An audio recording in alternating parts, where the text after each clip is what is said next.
Welcome to the Contractor Success Forum. Today we are talking about outsourcing. Should you do it yourself or should you hire it out? So today at the Contractor Success Forum, as always, we're discussing financial strategies for running a more profitable, successful construction business.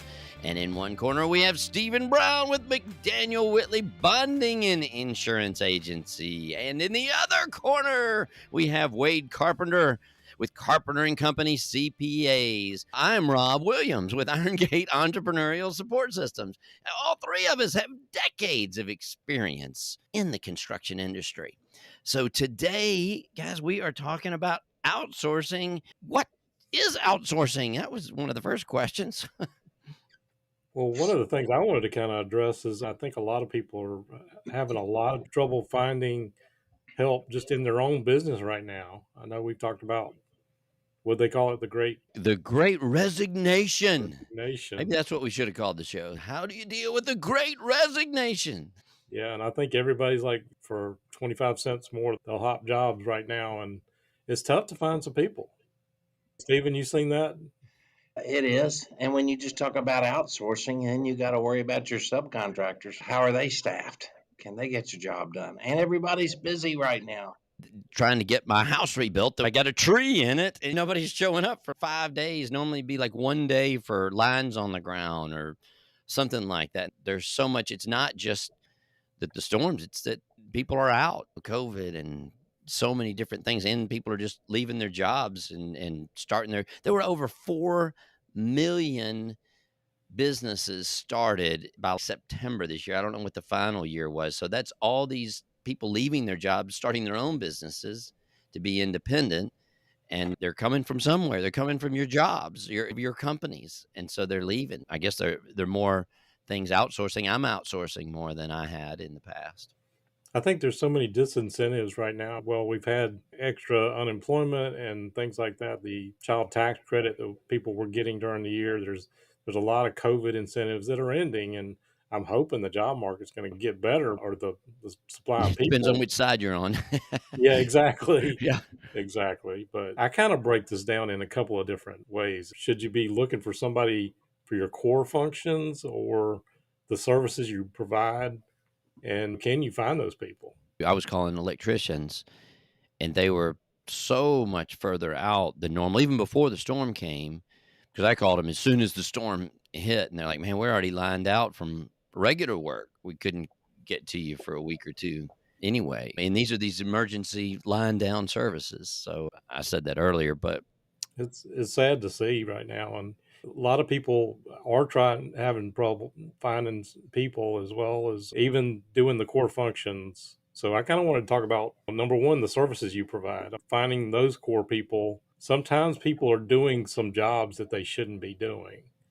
And we try to do anything and everything for some people. And sometimes you can be a lot more profitable if you stick in the niches that you're very good at. Rob, I know you talk about that sweet spot. oh yeah, that's a big thing for me because I did the opposite. I've said this a couple of times in some of these shows that the one day I was awake in finance class, it was about diversification. So I thought I should be doing everything differently. But the problem is that you're not doing anything efficiently to make money. So I had my hands in way too many different things. So I had a lot of revenue, but then my cost to do those underlying costs, that's indirect costs or operating expenses, were just enormous because I was always getting something new in the background, always buying something, always changing something, looking for an opportunity. I was always investing in some new thing. Every time I'd make money, it's going right back into some other investment to get some other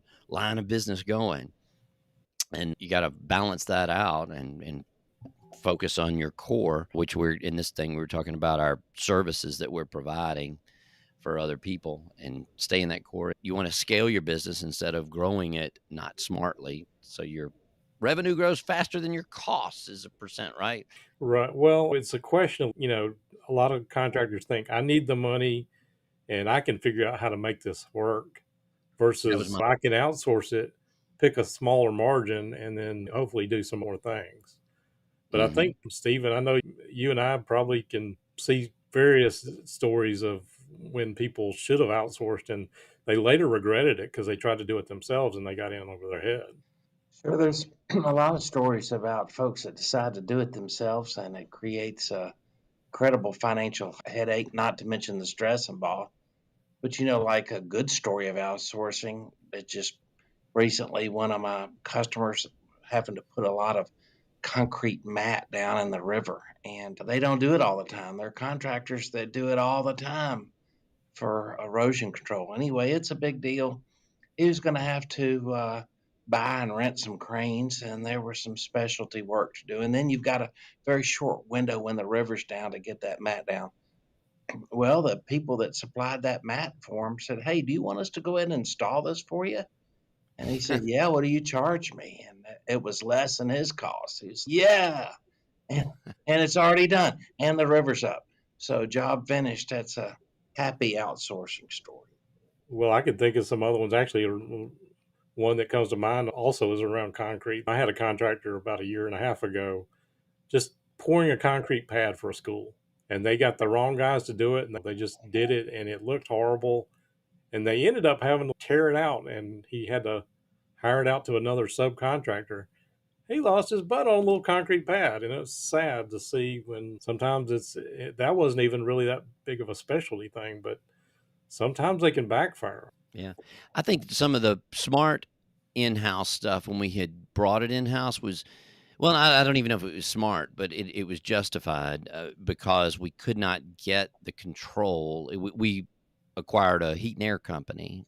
When we were building our houses, we were building them faster than the heat and air guys could never come up. Same thing for the plumbing company. So we got in the plumbing and the heat and air business indirectly. We hired somebody, the plumber, and we hired the heat and air guy that was doing it and formed our company around him just because we wanted to control it. It actually cost us more to do it. Now, with the plumbing, we were able to buy in a lot bigger quantities than the individual plumbers because they may not have had the money and they didn't want to take the risk of buying 1,000 tubs that he may get stuck with. If we're buying them, we know we'll use them. We won't switch vendors from ourselves. And because I just got in a meeting with a client the other day about they had bought an electrician company because they could never get the electricians to come put the temporary meters, and their jobs were getting held up. So they're not residential, but they bought a residential company, and then they were in the residential, and then they started losing money on that. So that didn't make sense. Instead of maybe hiring a guy with a license,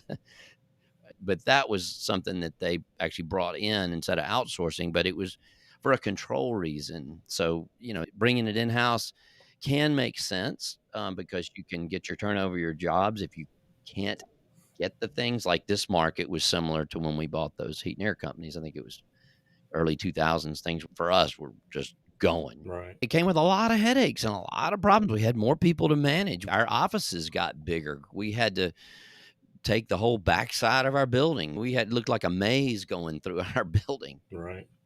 We just kept growing people. It's like more and more people. That kind of reminds me of the old story about the guy with the squeaky floor. I don't know if you guys know what I'm talking about, but No. I mean, there's a guy with a squeaky floor and he figured he could fix it himself. So, he kept walking on the floor. So he'd like go and nail in one place and then he'd find, well, that didn't fix the squeak. And he spent months trying to screw around nailing boards.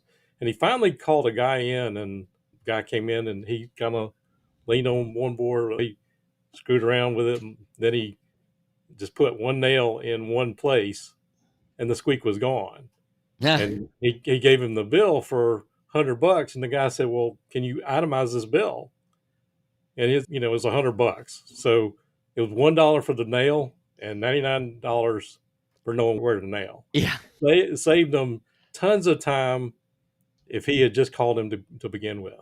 And a lot of times that time trying to figure it out yourself can backfire on you, and I think we've all seen it. Yeah.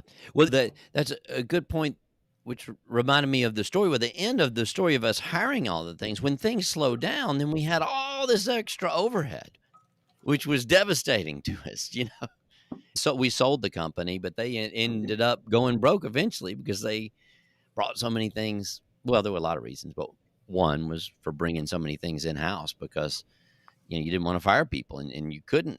And we didn't want to do jobs for other outside either. They weren't set up. Right.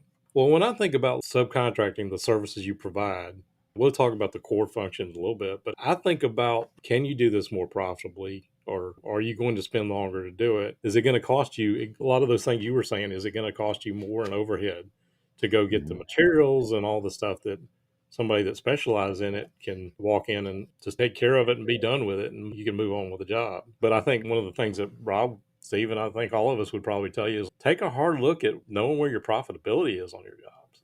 And a lot of contractors don't have the records to really break down their job costs and find out where they're making the money. Yeah. Isn't it funny how every theme of everything we discuss kind of goes back to that? Well, I know it may sound self-serving here because that's what I do, but Yeah. I really believe that's the core of making money, and knowing how much it costs you and where you're making the profit. And it is the core on the job cost, but also controlling that operating expense account to where it goes up and down. Like we were an example of great job costing, and we would project it out. But I know some other guys that were very small offices that they were maybe half our size, but when things went down, they were almost as profitable as they were when it went up because he had nothing in house, very, very little. And so he was able to go up and go down. So even in the bad years, he wasn't losing money. Our up years were bigger than anybody else's because that's what we had projected on the spreadsheet and the projections with all our job costs. But we didn't ever seem to estimate the downside as down as it would go. And so our bad years more than canceled out our up years, I think. We weren't nimble enough with that many employees where we'll call him Johnny because his name was Johnny. But he was able to go up and down and swing. And so he'd kind of just go on a lot of vacations and stuff when things got bad. He had a bunch of rental houses and things like that. So he may have had 2 guys he had to let go in the recession, not 200. Right. Exactly what you say. I think back 10 years ago with the Great Recession and how many people could not afford to keep their people on. And we all really kind of think about how much are those people in-house costing you, the payroll taxes, benefits, them taking vacations and holidays and all that stuff, and as well as if you're providing extra equipment or things for them to do their job, it can add up really quickly. Yeah. So I was kind of going back to looking at our notes on discussing outsourcing of services versus the core functions you have. How is that different? Well, as far as the core functions, I think about more of the back office stuff. And sometimes you can get it done better, faster, cheaper outsourcing it. And it may surprise some people to say, when I think about the core functions like estimating, project management, accounting, legal, HR, those kind of things, estimating and project management, we think go hand in hand. But I've known some contractors that have outsourced it and they've done it well, especially if you got an inexperienced project manager versus I've seen some retired construction professionals that they just want to do it on a part-time basis, but Yeah. they can be so much more efficient. Or if you do all your own estimating, are you spending hours and hours bidding jobs and you work all day doing the jobs and then work till midnight doing estimates and paperwork? Yeah. That makes sense? It really does. I remember us trying to bring that in-house because you had to in those days. Well, I thought you had to because we didn't have the internet in the old days, and or we may have it wasn't that fast. But now, I mean, somebody's virtually working. We hired a guy to run this complicated estimating software system for us that you had to set it all up. And 2 years he was there. Actually, I really feel sorry. I'm going to call him Danny because his name was Danny. But he never got a house out. Where if we had hired the guy that sold us the software, he charged a lot to actually run it and operate for us. But I was like, we got hundreds of houses, so let's just bring this thing in-house. 2 years of salary versus what that guy cost him. We would have had something the first year. He probably cost about 2 years of salary, but that would have been cheaper because we would have had something in a month rather than 2 years later. We never had that complicated system. It was not as user-friendly. You had to program everything back then. Right. Well, when I think about like advising somebody whether they should outsource the core functions, do you have to do it on your premises? I mean, Yeah, not anymore. a lot of people don't think they can possibly outsource estimating or project management or accounting, especially when you're trying to do job costing. They don't realize how much technology has enabled us to be able to do some of those things. And you think about the cost of having a desk and having a computer for that person, as well as the payroll taxes, overhead, and all the things that go along with having an employee, the drama sometimes too. Yeah. Should you really be doing that? And some of the best ones that I saw survived the Great Recession were the ones that had the low overhead. They ran it out of their kitchen table. They didn't have an office. And it was a lot harder to do 10, 12, 15 years ago than it is today. Oh, yeah.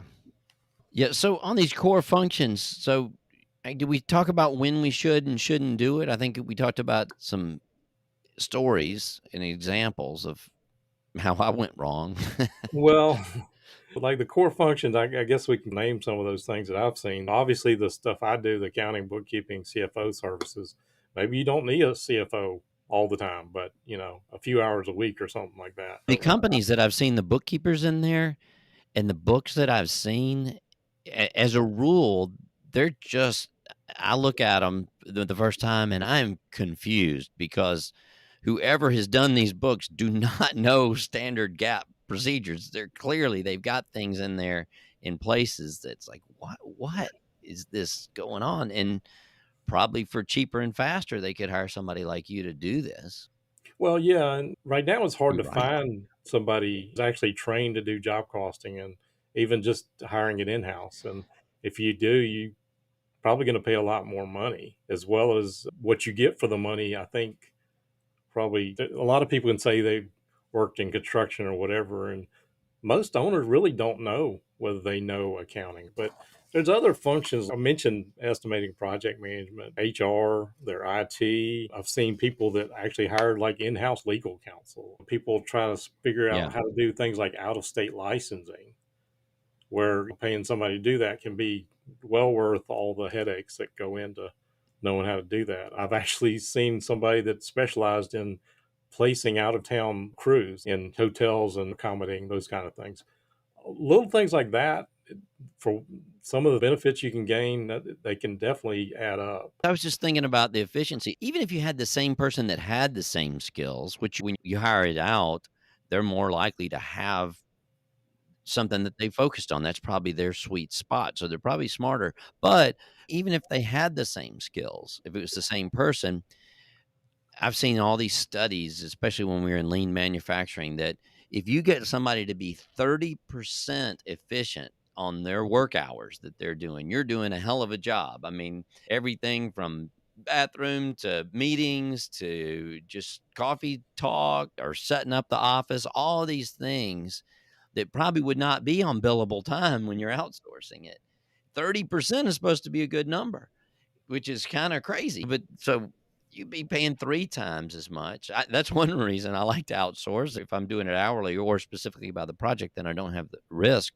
But when somebody sits down, they're billing you for the time that they're working only. They're not billing you for breaks or any of that kind of stuff, plus all the benefits and everything. We used to underestimate that, not just the health, but you got the office, you might have mileage, your cars, you might have all kinds of other costs, definitely taxes and things, but that might be built into the subcontractor. I guess I can definitely relate to, from my perspective. I know a lot of people will hire a bookkeeper and they do it their own way, but they never document any of these things. That person leaves or, gets hit by a bus. Well, they're starting over. And somebody like me, or an experienced project manager or estimator, I could walk in and diagnose somebody's accounting system in a heartbeat and document all those systems for you. Whereas somebody would probably spend a few years trying to do it in your own business. Oh, yeah.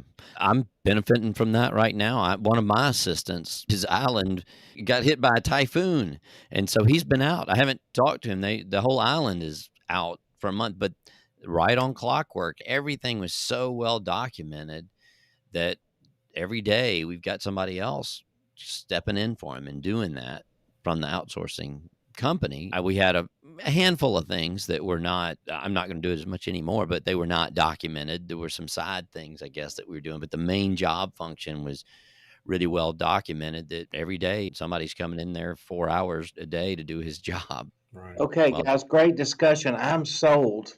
I want to start outsourcing. Now, yeah. we talked about outsourcing our work as a contractor, subcontractor. We talked about core outsourcing for services, but how do you find all these? How do you find good people for outsourcing? I know for accounting, I could recommend you, Wade, for accounting Well, issues. Right. Rob, for you as a thank you. business coach. But how do you find good people for outsourcing? I actually found mine from referrals from other people that had been using those companies. I know you can't always get it that way. That's my favorite one when you hear a success story from somebody else. For me, I know a lot of people meet people at trade association meetings, things like that, and a lot of those people, they know people or somebody that's retired, and maybe we can talk to somebody like that. But I think that's the way to go. And I guess what I'm thinking about it, since it's right around the first of the year, what I'd encourage people to do is take a hard look at what you're subcontracting, what you are doing in house versus should be outsourcing. Your core functions, a lot of that stuff is, should the owner be spending extra time doing those things, worrying about accounting or estimating project management and trying to bid every job they can, and spending all day working and then till midnight on their computer doing paperwork? What are you going to do different this year? That's my question. Yeah, do those things. Plan for it. When you're going to start outsourcing, start writing down what you think those people are going to do. And once you start thinking about this for a while, especially if you can do it in advance and have a couple of months, they mysteriously start popping up because you start seeing the people that are available. And one of the other things that we like to do in Profit First, I was talking to two different people, two different clients about this, is as they know they want to hire this person. So we're making a new bank account just for that. So they're putting that money away to see how that really impacts them. So they're getting that. And we wanted to give them a little buffer because they're going to have a little bit of a rough start getting that person. Well, that's in-house or out-house. It won't be as rough of a start if you're hiring it out. Outhouse? Say outhouse. Outhouse? Yeah. Out of house, in-house, outhouse. I don't know. I saw y'all smile there. We could spend an hour plus talking about this, but maybe we can spend another episode sometime talking about Right. finding those people, because it is a problem right now. Food for thought on outsourcing. Something to think about. Yep. It's a new year, new time to do it. New year, new way. Great. Get better, Another keep great improving. idea. Another great topic from Contractor Success Forum. That's right. There you go. There we go. And this, on that note, was the Contractor Success Forum. So go to those show notes, listen to the next episode. Thank you for listening to this episode, and we will see you next time.